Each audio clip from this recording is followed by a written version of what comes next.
कैसे दी यशराज फिल्म्स को एक नई राह? क्यों फ्लॉप हुई थी धूम 3? क्या धूम 4 से वापस ट्रैक पर आ पाएगी ये सीरीज? और कौन होने वाला है धूम 4 में विलेन? हेलो दोस्तों, पॉलीग्राज स्टूडियो से मैं हूं सानिया सैफी। दोस्तों, 15 साल पहले संजय गादवी की एक्शन थ्रिलर फिल्म धूम रिलीज हुई थी 27 सितंबर 2004 वाले दिन। ये यशराज बैनर्स के लिए एक नया मोड़ था, क्योंकि अब तक इस बैनर के तले सिर्फ और सिर्फ रोमांटिक ड्रामा और रोमांटिक कॉमेडी जॉनर की ही फिल्में बनती थी। लेकिन धूम फिल्म, जिसमें अभिषेक बच्चन, उदय चोपड़ा, जॉन अब्राहम, ईशा देओल और रिमी सेन लीड रोल में नजर आए थे, ये साफ तौर पर हॉलीवुड की famous franchise fast and the furious से इंस्पायर्ड थी, जो कि जानी ही कारों की तोड़फोड़ और बढ़िया बॉडी वाले हीरोज के लिए जाती थी। धूम सीरीज की पहली 2 फिल्मों में विलन को कूल दिखाया गया और ये एक बहुत बड़ी वजह थी जो इस फिल्म ने बॉक्स ऑफिस पर धमाल किया था। पहले पार्ट में जॉन अब्राहम बनकर आए थे कबीर और दूसरे पार्ट में ऋतिक रोशन ने आर्यन का किरदार निभाया था। ये दोनों ऐसे विलन थे जिनके पास्ट के बारे में फिल्म में कोई भी बात नहीं की गई थी। दोनों बैड गाइज थे, लेकिन पैसे या किसी बदले के लिए नहीं, बल्कि स्टाइल के लिए। विलन होने पर उन्हें अपने ऊपर शर्म नहीं थी, बल्कि वो इसको स्टाइल में किया करते थे। वो सारी चोरियों को अपने ही अंदाज में अलग तरीके से किया करते थे, लेकिन इसके बावजूद भी उनके अपने बनाए हुए रूल्स थे जिनको वो पूरी तरह से फॉलो करते थे। धूम में जॉन अपने नियमों का पूरी तरह से पालन करते हुए दिखाए गए हैं और इसीलिए एंड में पुलिस के हाथों पकड़े जाने से बेहतर वो समझता है कि उसको खुद की जान ले लेनी चाहिए, और इसीलिए हम देखते हैं कि एंड में वो छलांग लगा लेता है, क्योंकि उसकी जिंदगी का एक ही नियम है कि पुलिस के हाथों पकड़े नहीं जाना। और इस नियम का पालन करते हुए हम देखते हैं कि वो हालांकि मौत को गले लगाने जा रहा है, लेकिन उसके चेहरे पर एक अलग ही सेटिस्फैक्शन है, और वो सेटिस्फैक्शन इसीलिए है क्योंकि उसने अपने रूल को फॉलो किया है। वहीं 2 साल बाद 2006 में जब ऋतिक रोशन आर्यन बनकर आए, तो उन्होंने धूम के चोर की इमेज को एक और नई लेवल पर ले जाने का काम किया।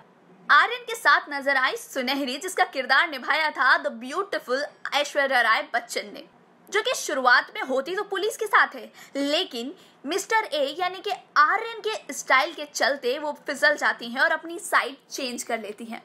इनफैक्ट एंड में अपने कैरेक्टर को पूरी तरह से जस्टिफाई करने के लिए मिस्टर ए अपने साथ साथ सुनहरी की भी जान ले लेते हैं। हालांकि फिर क्लाइमेक्स में दिखाया जाता है कि दोनों जिंदा हैं और अपनी चोरी की जिंदगी को पीछे छोड़ते हुए वो आगे बढ़ चुके हैं और होटल एंटरप्रेन्योर बन चुके हैं। सालों बाद जय उनको देखता है, लेकिन अरेस्ट नहीं करता, क्योंकि पहली बात कि उसने केस को बहुत पहले सॉल्व कर दिया है, और दूसरी बात ये कि वो दोनों अब चोर नहीं है और उन्होंने एक नई जिंदगी शुरू कर दी है।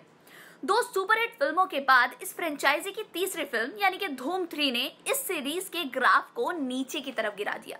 इसमें कोई शक की बात नहीं है कि फिल्म के नए डायरेक्टर विजय कृष्ण आचार्य, जिन्होंने पिछली 2 फिल्मों को लिखा था और इस 3rd फिल्म को डायरेक्ट किया था, उन्होंने और फिल्म की पूरी कास्ट एंड क्रू ने मिलकर फिल्म को हिट करने के लिए बहुत मेहनत की।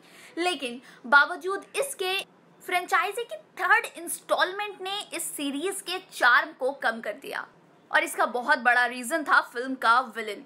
इस फिल्म के लिए आमिर खान आगे आए विलन का किरदार निभाने के लिए, लेकिन उन्होंने किरदार के साथ छेड़छाड़ करके खुद के विलन बनने को जस्टिफाई किया और एक इमोशनल बैक स्टोरी डाल दी, और बस वहीं ये फिल्म हाथ से निकल गई और इस सीरीज की यूनिकनेस को खत्म कर दिया।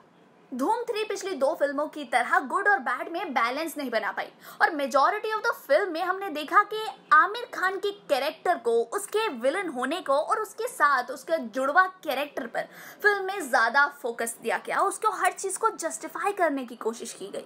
नो डाउट फिल्म ने बॉक्स ऑफिस पर बहुत अच्छा कलेक्शन किया था, और ये इस बात का सबूत भी है कि दर्शकों को इस फिल्म पर भरोसा था।